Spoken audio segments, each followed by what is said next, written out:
Hey Kara, so I'm just going to give you an overview of Hamlet because it's easier to talk about it than it is to write it down in notes because there's a lot that goes on in Hamlet. In order to understand Rosencrantz and Guildenstern, you have to get a really sound foundation of what Hamlet is. Hamlet is a very complex, lots of things constantly happening between and interrelationships between characters become very important. So I'm going to try to address all of those. It might take 5 to 10 minutes. So just watch this whole clip just so you know everything that's going on. Okay, so it's set in wintry Denmark, and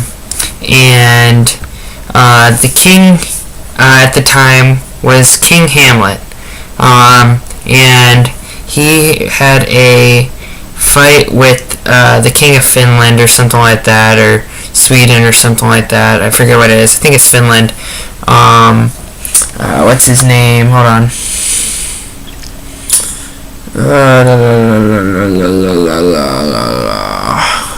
Fortinbras. King Fortinbras is the King Hamlet's foe or whatever, and he takes over some of Fortinbras' land in Finland. And Fortinbras, of course, still remains in power, but he's definitely weakened. He wants to get revenge back on him somehow. So years pass by, and the King Fortinbras dies, but his son lives, and King Hamlet has a son whom he names Hamlet, who becomes the main character of this play. Now, Fortinbras wants to get, obviously, back at Hamlet, the father, while he's still alive, but if that doesn't happen, he wants to get to the son. So he pretty much hates the whole family. So that's really the background, historical setting of what's going on. Okay, so when this happens, the beginning of this play starts. King Hamlet is now dead. Not Prince Hamlet, who's the main character. King Hamlet is dead, or his father. And his father dies, as is revealed later on, from his brother, Claudius, who becomes King Claudius, obviously.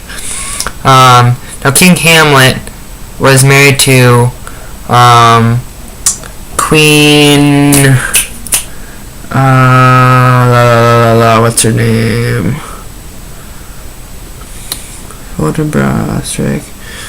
Queen Gertrude, I'm sorry. Queen Gertrude. King Hamlet is married to Queen Gertrude, and as soon as King Claudius kills his brother King Hamlet, he goes up and marries Queen Gertrude almost immediately, which seems really weird because it's almost like it seems really incestuous a little bit, so it's really weird. Within like a month or less of King Hamlet's death, who he killed himself, he murdered him. But Hamlet doesn't know that. He's been away at school, and he comes home for the funeral, and he's really upset after that, because there's this huge wedding ceremony, and the King Claudius is now in power. He's king, and he's inducted and everything, and there's the wedding, and he's really upset with his mother, for pretty much jumping in bed with another guy, that isn't his father, So he feels really upset about that. Then 2 guards and his friend Horatio come in from outside and say they have seen a ghost outside.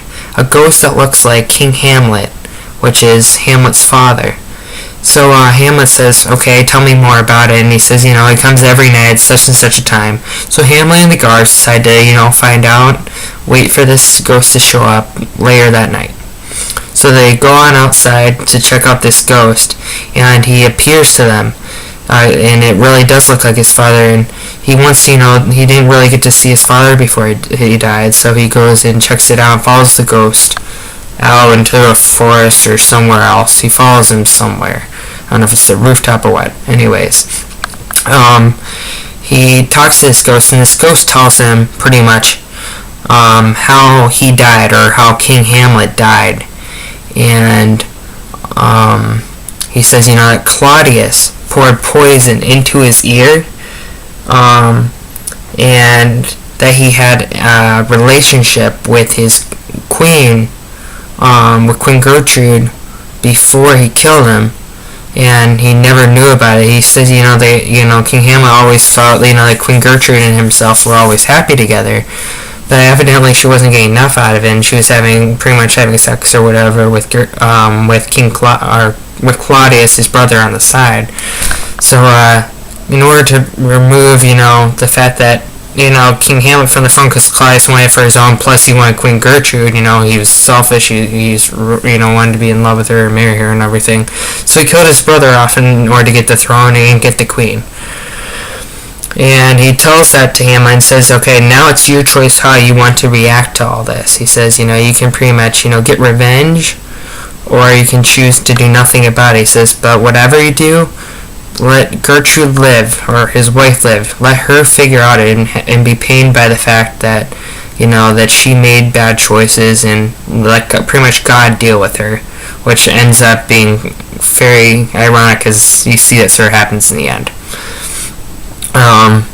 So then, after that, Horatio comes in, his friend, and they go back inside and they talk a little bit more. But then Hamlet, after he sees all this from the ghost, he starts to go mad, and his friends don't understand why. Now, he's in a relationship at the time with this beautiful woman named Ophelia, whose father is Polonius. Polonius is like this really stubborn old man who's like an advisor to the king, and his daughter is Ophelia, who's in a romance with Hamlet. But when Hamlet starts talking to Ophelia, he doesn't treat her right, and you may have seen the scene in class where he says, go eat to a nunnery. He's mad in an insane kind of way and treats everyone with him mean to make it seem like, there's something wrong with him. I don't know why, if it's to cover over the fact of how sad he is or how angry he is. Maybe he's just trying to set the stage in order to kill King Claudius because of what he did to his father. It's never really clear. It's up to the reader to decide how they determine that. But the King Claudius, sends Rosencrantz and Guildenstern from afar to come to the court and try to figure out what's wrong with him, because he's treating Ophelia wrong. He's saying going in a nunnery. He's like verbally abusing her and saying mean things to her, like throwing her against the wall, and just being rough with her. And he always thought that he loved her when he was sane, but all of a sudden he's acting mad. So he has to intercede, and so he sends Rosencrantz and Guildenstern in to try to find out what happens, but they're not any more successful than Polonius is or anyone else is. The queen can't even do anything.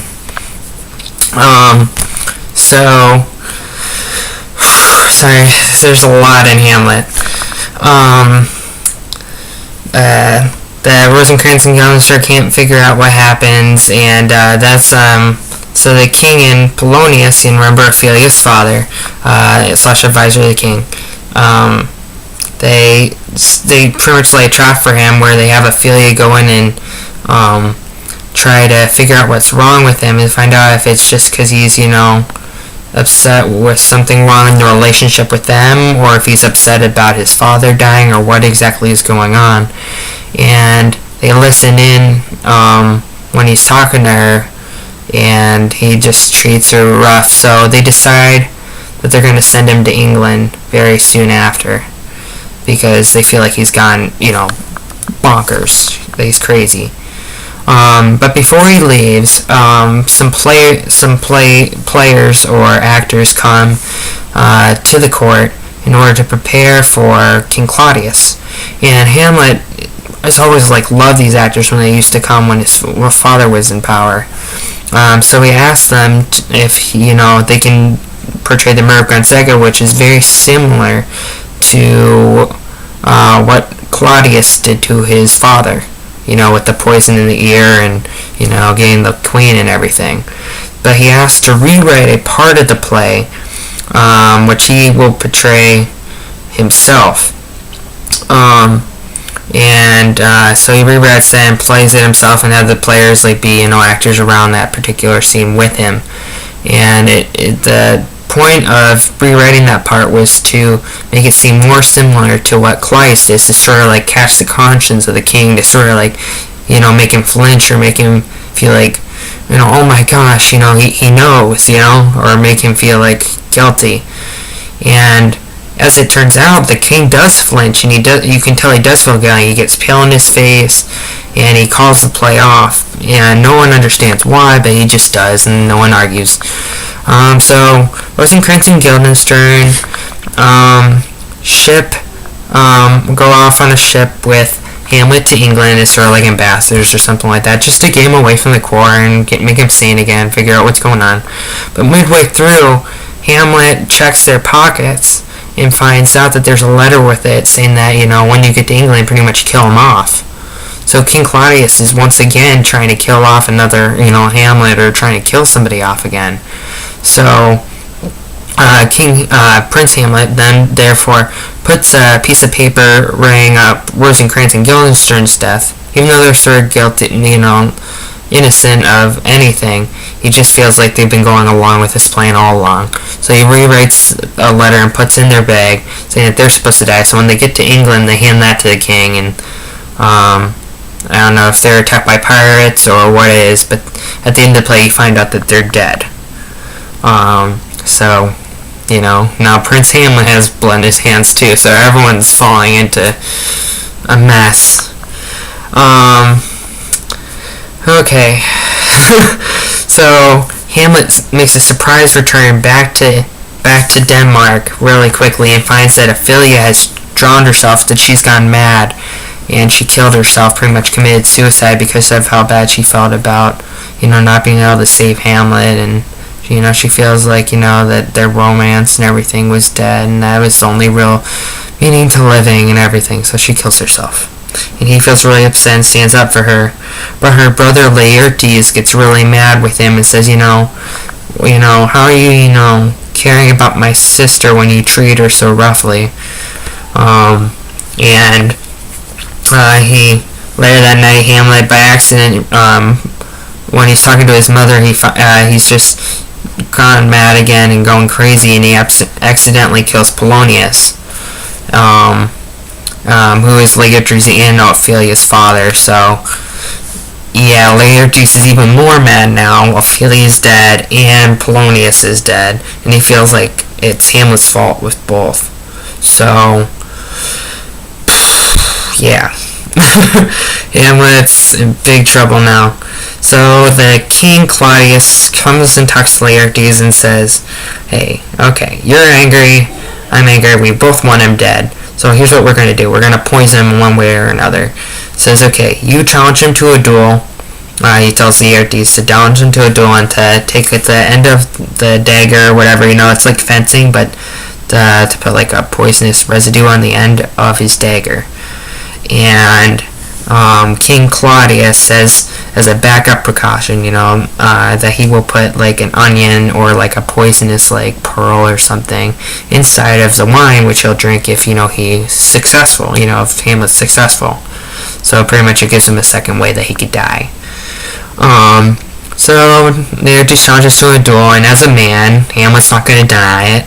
And, he doesn't want to kill him off. He's always been, like, a good friend of Laertes, but, Laertes has pretty much a death wish for Hamlet. So, they do this duel, and Hamlet's up 2-0, and the King Claudius reaches out and says, good job, Hamlet, you're doing good. Yeah, here's this cup to you. Why don't you drink? He takes his own drink, which has nothing in it, but puts the pearl in this other drink, which he hands to Hamlet, and Hamlet says, no, just put it by a while. And Gertrude says, no, I'll drink to your health, Hamlet, and drinks that cup. So she starts feeling ill during the next phase of fighting here. And so they fight a little bit, and it's getting more intense in the fight. And Queen Gertrude's starting to die over there, as was her fate, left to God, it happened by accident. So, as I told you before. And Laertes scratches him, in an unfair point of the fight. You're not supposed to, like, scratch anybody. You're just supposed to, like, tag them. And he scratches him on the arm. So now he's been poisoned as well. Hamlet has. And Hamlet's really mad. He's like, you scratched me, you caused me to bleed now. He doesn't know he's poisoned or dying yet, but he takes it and eventually ends up stabbing Laertes back. And so Laertes says, forgive me, pretty much. I'm sorry, but you're dying too. And he says, it's okay. He says, it was the king's to blame, and the whole court looks at King Claudius, and Hamlet takes whatever's left of that poisonous cup and puts that in King Claudius's mouth, and that kills the king. So now the king is dead, Queen Gertrude is now suffocated to death, and she dies.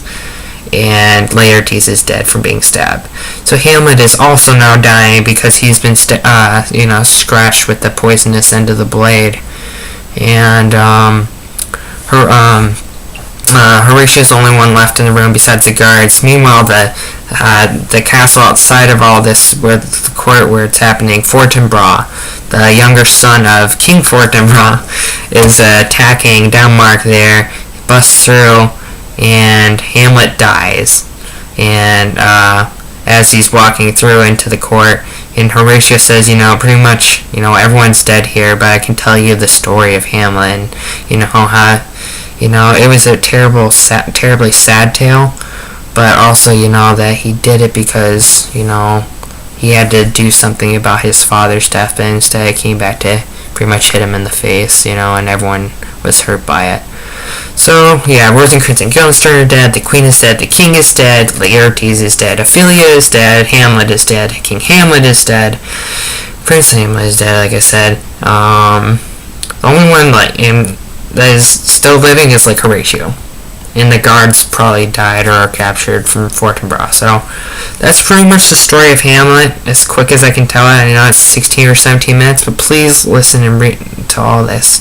Because this will help you with the notes I talked about Rosencrantz and Guildenstern. I should have addressed everything that happened in the play. So I hope this helps you, and that's all I got. So there you go.